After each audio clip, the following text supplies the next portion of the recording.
Hey, okay, we're live. Aleph will talk at the end about tonight, Mr. Hashem. Okay. So, Heilige Chassidus.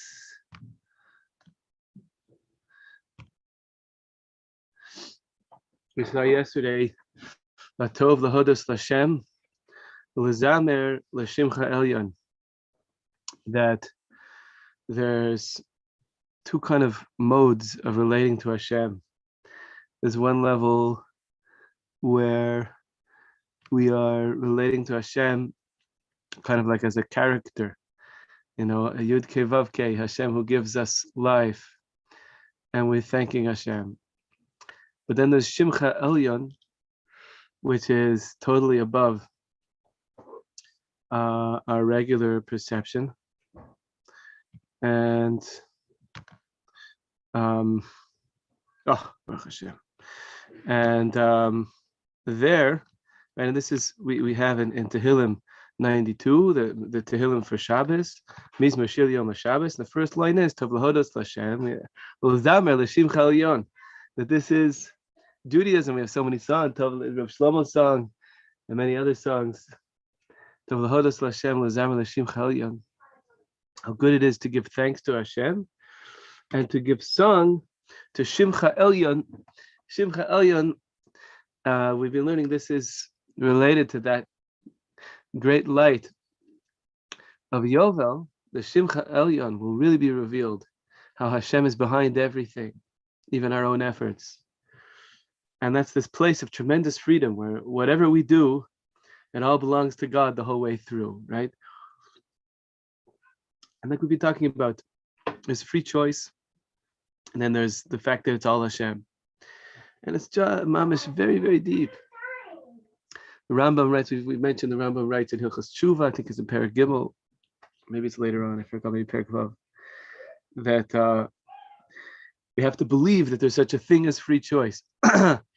Because if we just say it's all God anyway, well, what's my motivation to do tshuva? What's my motivation to fix myself in any way if it's all God anyway? And so, as we learned in the last big piece from the Ishbitzer, there's a big desire to skip and go straight to that Yovel consciousness, to that Shimcha Elyon, to that supreme name, that divine beyondness, that it's all God anyways. But we, right now, we're in the reality of shemittah. And the reality of shemittah, because yesterday is L'Zamer L'Shimcha Elyon, and he's learning Zmira in terms of pruning, like we saw in terms of Hilchos Shmita, to prune. And he's learning Zmira in terms of music, how precise and gvuradik music has to be just right, the timing, the notes. And L'Zamer L'Shimcha Elyon means I hold myself back. L'Zamer hainu l'tzamtzem es asma b'choma de'efshar shelo yanitza kol kach lanhig b'dilug rak me'at de'me'at. V'zeh inyan shmita. We don't rush. One of the defining characteristics of shmita is that we're not rushing to Yovel. That we are primarily giving thanks to Hashem Yud Ke Vav Ke on a simple level of just giving thanks for having been given existence and taking responsibility for our actions and being careful with all the details of the laws of shmita as we've been learning the laws. But that great infinite light, that great infinite light comes only later. Comes after the 50th year. Like we learned in the previous Torah, every person has 50 years between age 20 and age 70.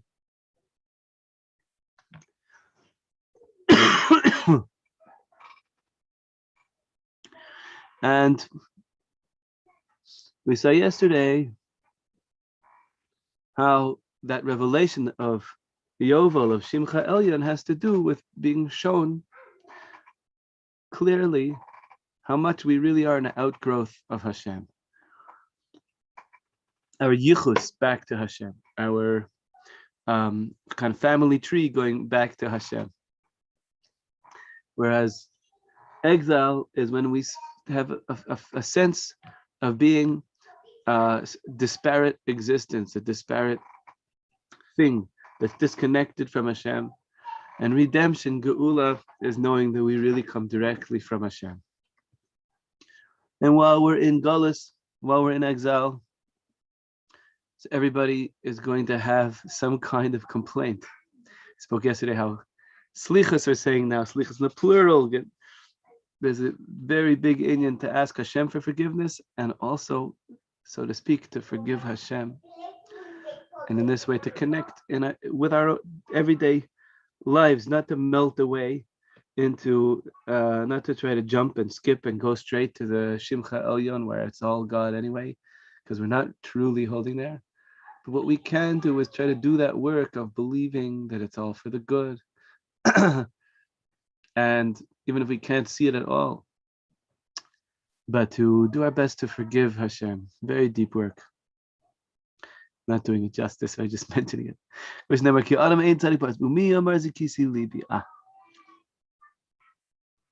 Okay. Now for today, this is what Yovel is, to reveal to us how we come straight from Hashem. Hashem is Baruch Bar Kol HaPachim, V'Kedisa Kol Mashe Baruch Kodesh Baruch Hu, V'Lo Mashe Lo Chutz Mimenu Hu B'Shituf.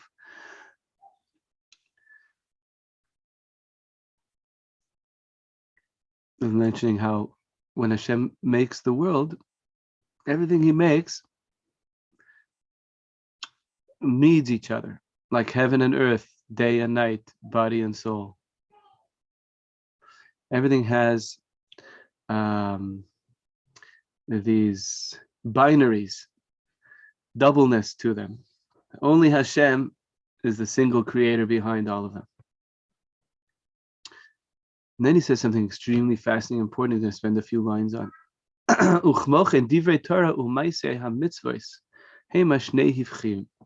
So too, Torah, the learning of Torah, and the deed, the acts of doing mitzvahs,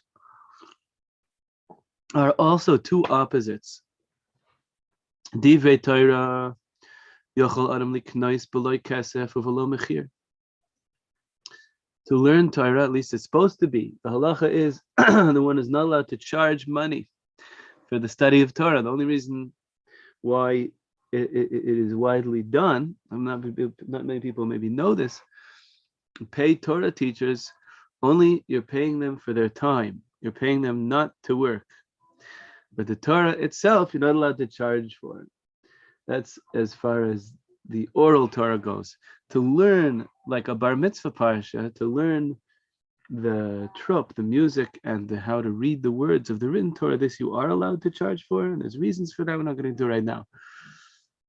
But the bulk of Torah is really the oral Torah, and this you're not allowed to charge for at all.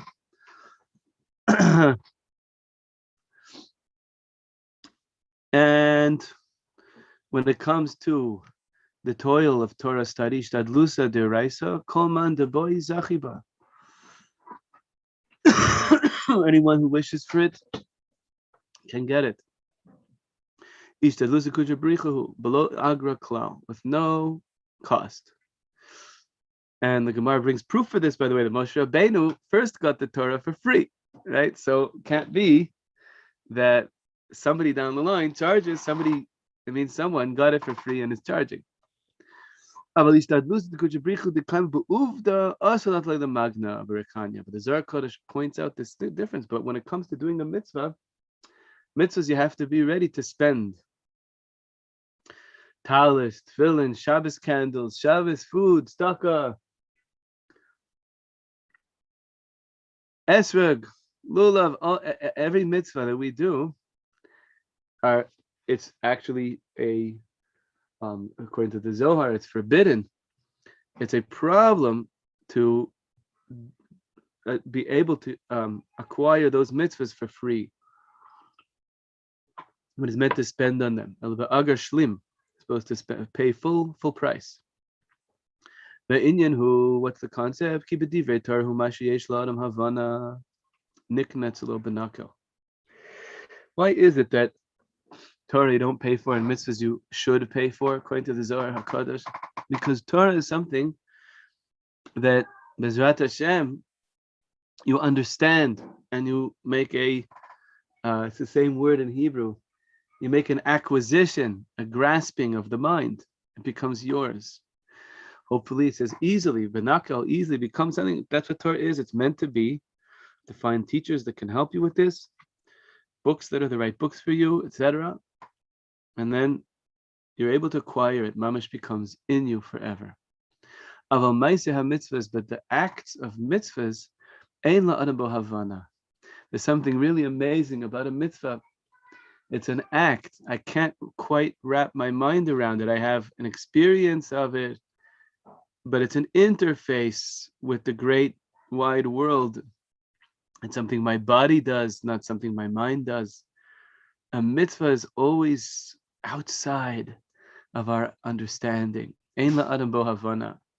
Ki adayin lo nizgalu taman shel mitzvahs. The reason also for this is that the reasonings behind the mitzvahs, the tastes, in Hebrew, ta'am means taste, also means reason. The reason behind the mitzvahs have not been revealed. Rashi at the beginning of the Song of Songs, Shir Hashirim, he says, Shakenu v'shikos pio, may I be kissed by the kisses of his mouth. Rashi says that Am Yisrael are asking, pleading with Hashem, please reveal to me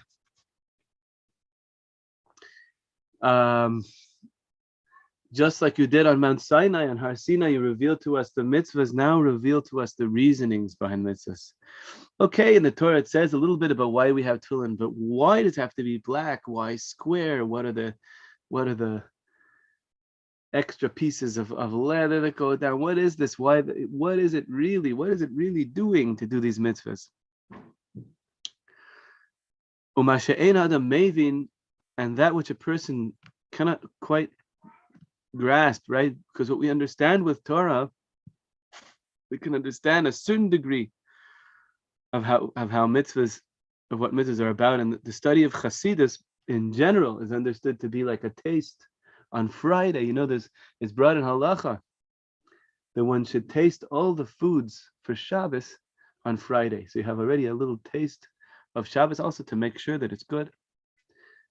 And many of the Rebbes are bringing that chassidus is a taste. Now we're getting close to Mashiach. So chassidus, like what we're learning now, is a little bit about the reasonings behind shemittah and yovel. It's a taste of it. It's not quite it, but it's a taste of it. So we're getting there. But generally speaking, we don't have an understanding of the mitzvahs. And that which a person does not really grasp and understand weighs upon them. It's a weight. It's hard. And therefore the person does not have a full acquisition of the mitzvah.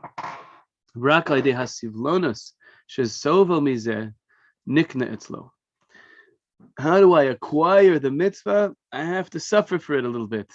I have to pay money. I have to give of my time. I have to give of my energy. And the very suffering itself that I would rather do X. I'd rather wake up and eat breakfast right away. But no, I have to wash my hands. I have to make brachas. I have to put talis. I have to put tefillin. Daven. Learn, tilim, slichas. Only it's through the suffering it becomes part of me. Very fascinating.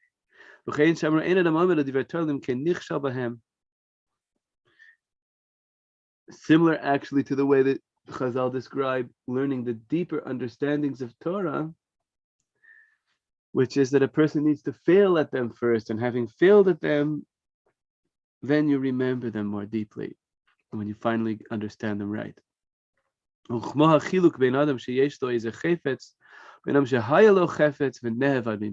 the difference between a person who has a jacket and another person who lost his jacket but then found it again. Then he's extra careful with that jacket because he lost it already once.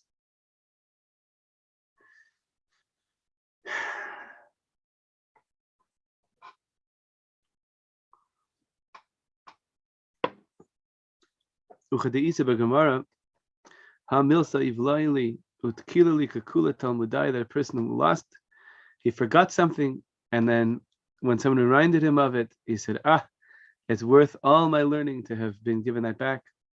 That because he suffered from having forgotten it, it meant so much more to him afterwards. So on the one hand, we're saying Torah and mitzvahs are this great binary that parallels heaven and earth, body and soul, night and day. And then Hashem made the world like this so that everything is like this binary kind of a partnership, and there's only one Hashem that is unitary, that is single, that is one. And we said that Torah and mitzvahs are different in the sense that Torah you can fully kind of lock in and unify with and acquire in your mind when you understand what the halacha is, what the pasuk says. You understand it and it becomes part of you. Of course, there's always more, but each thing that you understand, it becomes really part of you forever. Whereas the mitzvah is always outside of us and can never fully grasp it till Mashiach comes, because we're missing the reasonings of the mitzvahs. And we said that this is why Torah you have to not pay for, because you're able to acquire it without too much suffering. It's relatively easy, you can understand it. So it doesn't require that extra kind of a thing. Whereas mitzvah is, it's the suffering and the difficulty to do it, which includes the money paid for it, that makes it part of you.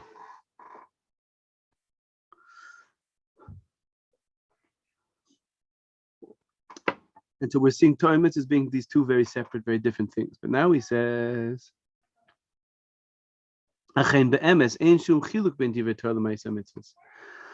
the real truth is that there's no difference. There's no difference at all between Torah, between words of Torah, concepts and understandings of Torah, and the acts and deeds of mitzvahs. Because really they're all one. Zohar Kodesh teaches those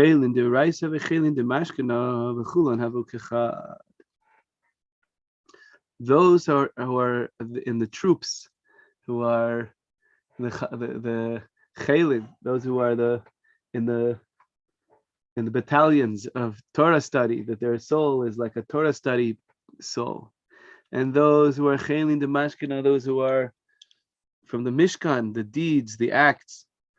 The Mishkan representing the acts of building the Mishkan. The Chulun havu kechad, says the Zohar. Both groups are one. Lo misparsha daminda kula kegavna dile'ela. They don't separate from each other at all. They're all reflections of that which is above. The ha'araisa umashkanon lo misparshi daminda azlin kechada, because the Torah and the Mishkan do not separate from one another, and they walk together. They walk together. What does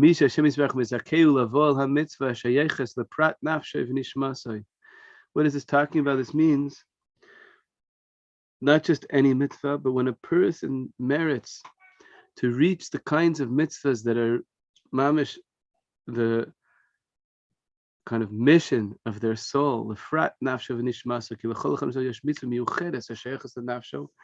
Each yid has something very particular that is related to their soul. It is there in that place that Torah and mitzvahs really join together and become one. And okay, Mitzvah Hashem, we'll see more about this tomorrow and how this relates back to Shemitah and to Yovel. What I wanted to do now is show you something really awesome. I was able to find a really great calendar. Yesterday we spoke about all the different dates that we need to know. This is an amazing calendar, which I'm going to email everybody in the group so that they can see it. And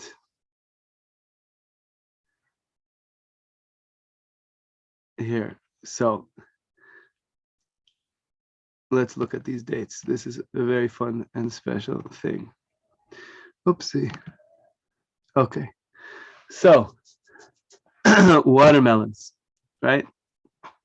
At what point does the Kedusha Shvit start? It starts from the 3rd of Tishrei. Why the 3rd of Tishrei? Because a watermelon is a vegetable.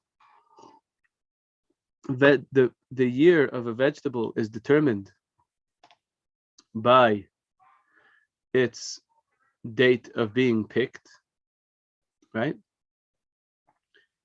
And so if it gets picked on Shemitah,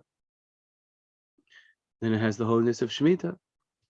Why the 3rd of Tishrei? Because Aleph and Bet of Tishrei, Rosh Hashanah, you're not allowed to pick it.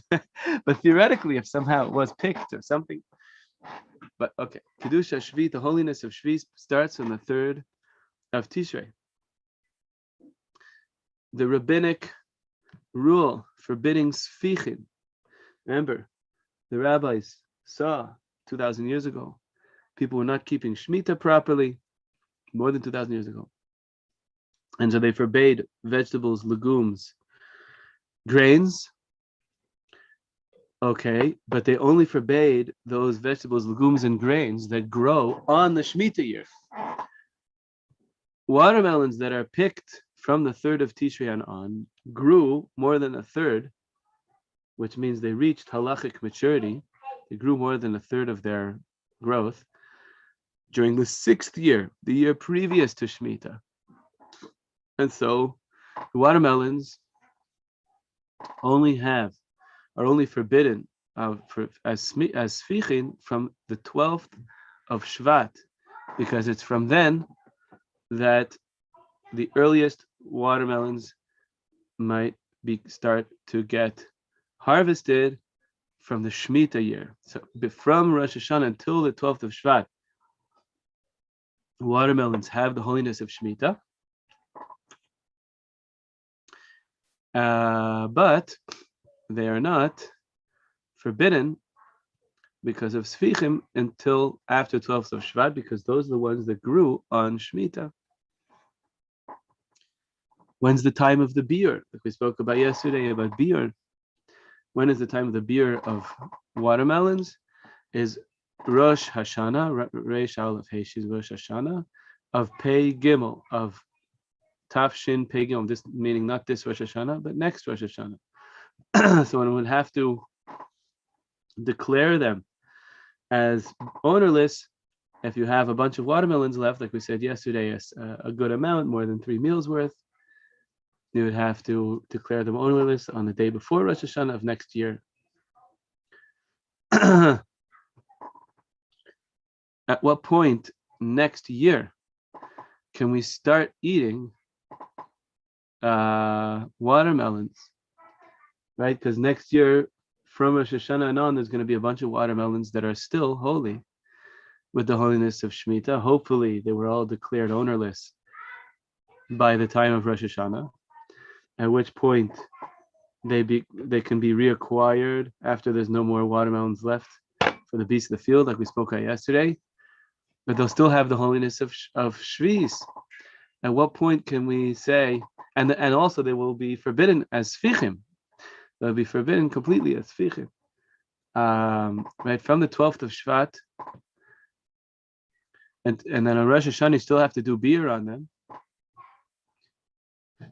And until Chanukah of next year, you can't eat watermelons grown in Eretz Yisrael. From the 12th of Shvat of this year till Chanukah of next year, you cannot eat watermelons in Eretz Yisrael. Okay. What about rice? So here, this is an up-to-date calendar, and they know that rice comes from outside Eretz Yisrael. That's all, basically rice is not grown here. And so rice has no holiness, not forbidden as Svikim, no time for beer, nothing to worry about next year. come from Chutz La'aretz. Azov, which I'm forgetting. It's an herb that is not grown in people's gardens in an official way, and therefore it does have the holiness. You can make tea from it, and you can smell it. It does have the holiness of shemittah, starting from the 3rd of Tishrei again, because that's when you could pick it. It's not asur svikim because Chachamim only made forbidden those things that are grown in an organized way. There's no time for beer because it is a why is there no time for beer? I think also because it grows all year round. It's always available for the beasts of the field. It grows all year round. And there's no problem of Svikim, like we said at the beginning, a Nisur. And so the end of the time of Svikim, there is no end of the time because it was not forbidden to begin with. Ananas, we're not going to go through the whole list. We're going to stop when we get to artichoke, and I'm going to show you a video I'm very excited about it. This is partially because I'm not feeling so well today, and partially because I learned something new about artichokes that I didn't know. Okay, the ananas, the pineapple. Pineapple is a tree, right? So, first of all, it's Kaddish of the 3rd of Tishrei because although it's an interesting thing, it's a tree, but we still make Borei Pri Adama on it because it's considered to be something that grows anew each year. And so it gets Borei Pri Adama in terms of the bracha. It's considered to be not officially a halachic tree in terms of the blessing of Borei Pri Eitz. It gets Borei Pri Adama because it's like a banana tree that grows, as far as I understand it, the whole outside of the tree dies and a whole new shoot grows up within it. But since it has a trunk that stays there above ground through the winter, therefore, it's not in terms of svichim, it's not considered a vegetable in terms of the rabbi's strictness that they forbade any vegetables, grains, or legumes that grew on the Shemitah year, because it's not similar to any of those. It's more tree-like, and therefore there's no iser of svichim on it. There's no time of beer also because it says over here because it takes a year for a new one to grow.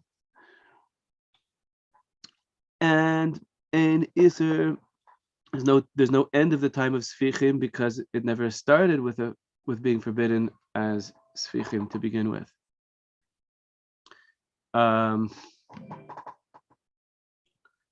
Asparagus is a regular vegetable, and it's forbidden from the 3rd of Tishrei, but it also has no Isser of Svichim. Why not? Isn't it a vegetable? Well, because it grows on a bush that lasts through the year and the bush remains, that makes it out of the category of vegetable or legume. So asparagus is not forbidden, but it does have the holiness of Shemitah from the 3rd of Tishrei. It's time where you have to do beer, if you have a lot of more than 3 meals worth left over, is Rosh Hashanah of next year. And since it has no prohibition of Svichim, there's no end of the time for the prohibition of Svichim. Here we have an interesting theme between green beans and peas. Green beans are grown in Eretz Yisrael, and therefore they're forbidden, again, from the 3rd of Tishrei. They are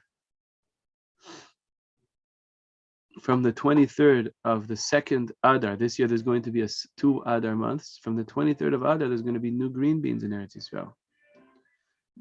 And so from then on, that's when the prohibition of Svikim will apply to them, because that's going to be the green beans that grew on Shemitah.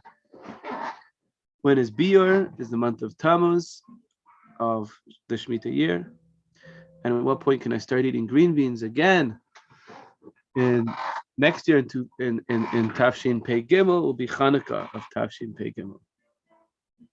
Peas, however, are not produced in Eretz Yisrael, so therefore no holiness, no what's it called? No prohibition of Svikim, no end time where they have to be declared holiness, and no end of the time where the prohibition of Svikim applies, because there was no prohibition to begin with. Artichoke. This was a brand new thing to me. Artichoke, first of all,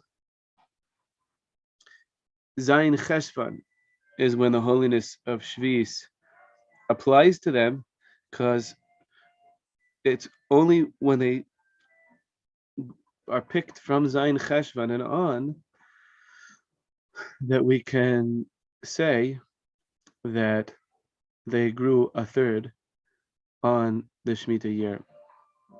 And we see them as having the holiness of Shemitah from the 7th of Cheshvan, and they're not forbidden as Svikim. Why aren't they forbidden as Svikim? Because they also grow on a Rav Shnati, on a bush that lasts through the year. So here we're going to take a little field trip to watch a video about artichokes. I had no idea what artichokes look like, and this kind of blew my mind. How's it going, everybody? The sun's going down. It was a wonderful day out in the garden, and now I'm getting hungry. So I'm going to go harvest some artichokes. I thought I'd bring you along and share with you how we go about doing it. I planted some corn today. Happy to get that done. All right. So here's a little artichoke patch over here. You can hear it. And you can see we've got an artichoke here that's perfect for harvesting. The way you can tell is when those leaves start pulling away from the plant just a little bit. It's ready for harvest. This one's still a little tight, and you'll see there's all sorts of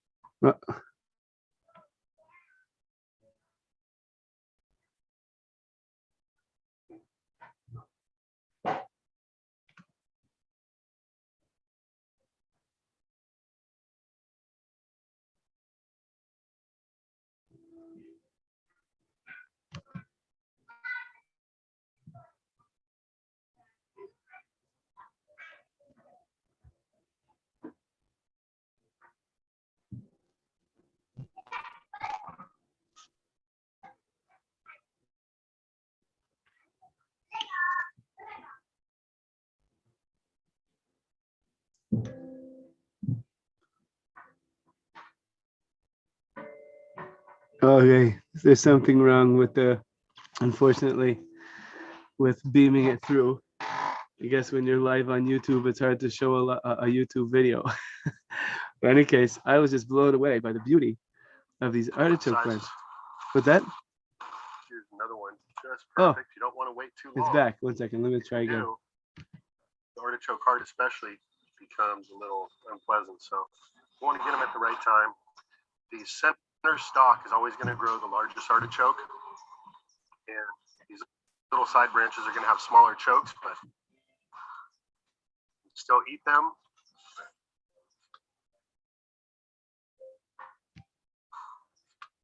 I like to leave a few of the artichokes on the plant for the flower. It's so beautiful. Purple flower brings in beneficials, the bees, butterflies, absolutely love them. Let me get to harvesting some of these now. So the best way to harvest is with a pair of secateurs, and you're just going to go down about an inch, give it a cut. Look at that. Okay. Sorry about that. I just was very struck by the beauty of the artichoke plant. I never saw that before. They have the artichoke technically is the flower of the plant, and they grow on these bushes that last throughout the year. And since the bushes last throughout the year, therefore they're not subject to the rabbinic prohibition of Svikim. And that's why artichokes are, we could have artichokes that are holy with the kedusha, the holiness of Shvis, grown in Eretz Yisrael, and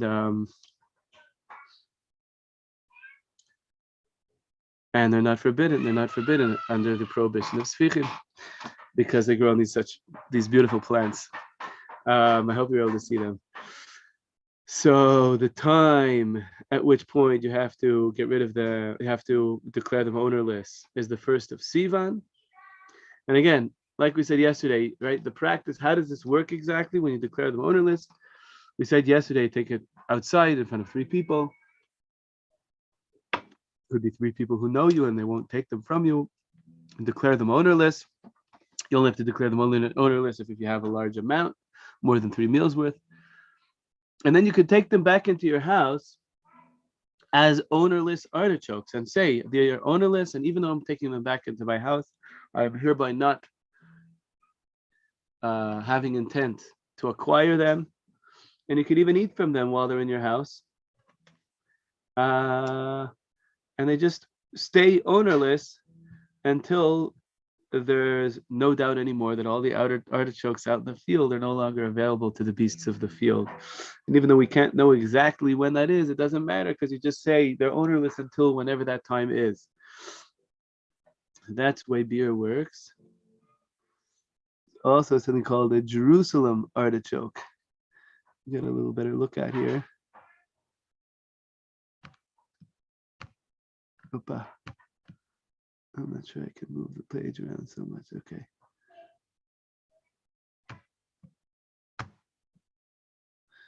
Those are Jerusalem artichokes. And they grow differently, the Jerusalem artichoke. And therefore, they have the holiness of shemittah from the 3rd of Tishrei. And they do have a prohibition of Svikim, the Jerusalem artichokes. They are more like a regular vegetable that is not on a bush that lasts throughout the year. It's a regular vegetable, and therefore they do have the prohibition of Svikim. The thing is, they grow in the summer, and therefore they only begin to be forbidden next year, the month of Elul, the last month of Shemitah. Up until then, you can assume that any Jerusalem artichokes you find are actually from the previous year, because they are a type of vegetable that grows in the summer. At what point you have to declare them ownerless? By Rosh Hashanah. So you have just 1 month. They're forbidden anyways, but you have only 1 month before they need to have beer. At what point can I start to eat Jerusalem artichokes again? Next year in Tafshin Pei Gimel will be Chanukah.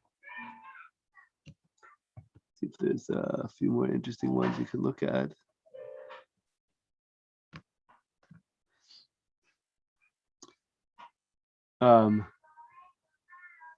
Peanuts are another similar situation where the holiness of Shemitah only begins on the 20th of Av. That's also 40 days before the end of the Shemitah year. They also blossom in the summer. And they are Svikim peanuts. Peanut tree, kanireh, the peanut is not considered to it is considered to be a regular vegetable. I have to look into that maybe tomorrow. I can show you some pictures of how peanuts grow. And they stop being forbidden the 20th of Av in the following year, when you can already assume that the peanuts are from the next year.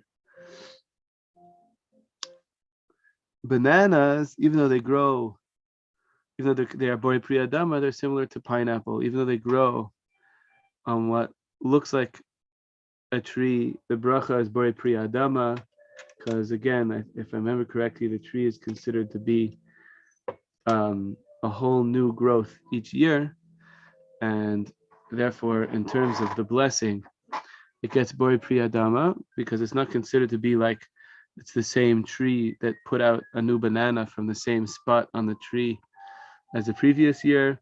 It puts a whole new sprout out, and only from the new parts of the tree will there be bananas.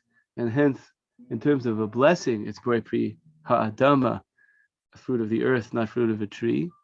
But in terms of the prohibition of Svikim, it does not carry the prohibition of Svikim because, similar to artichokes, even more than artichokes, it does have a trunk that lasts throughout the winter. So even though that trunk itself has to have a whole new growth inside it to make new bananas, and so for the blessing, it's Borei Pri Adama, not Borei Pri Eitz.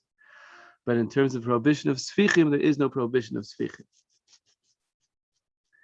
because it's not considered like the vegetables, legumes, or grains that the rabbis forbade those thousands of years ago, because people were not keeping Shemitah. What was the idea? People were not keeping Shemitah, and they would say, this thing just grew on its own. They only forbade those things that literally grow up and exist on their own, not things that have a bush or a trunk that lasts throughout the year.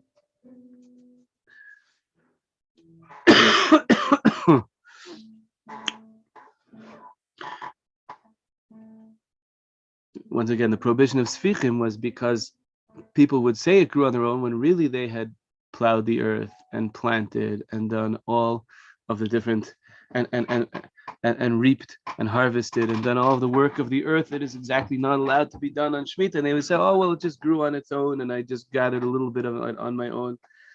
And it was a big challenge to keep Shemitah. And so the rabbis just made a huge blanket prohibition on all the Svikim.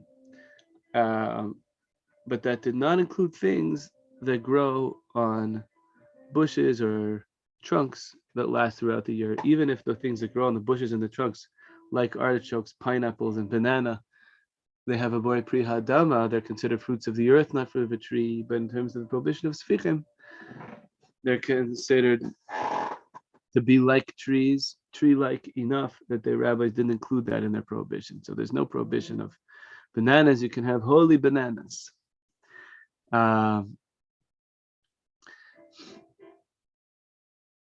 There's no time of beer, kanire, there are bananas there throughout the year, and so there's no time where they're not available to beasts of the field.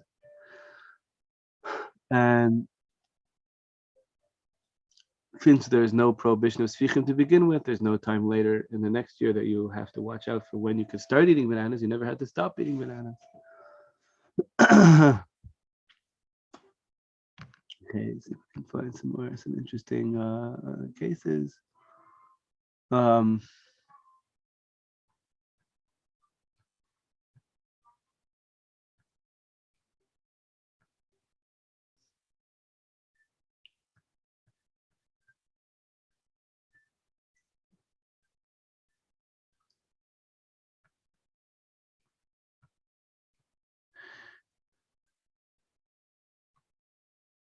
So what about nana, right? We want to make tea, the mint leaves, the nana leaves. So from the 3rd of Tishrei, it has the holiness of Shemitah, but there's no prohibition of Svikim. Why not? Isn't it a vegetable that people eat? Well, but it because it grows on a bush that lasts throughout the winter, like the artichoke. Therefore, nana is not forbidden. So you could have holy Shemitah nana tea, no problem.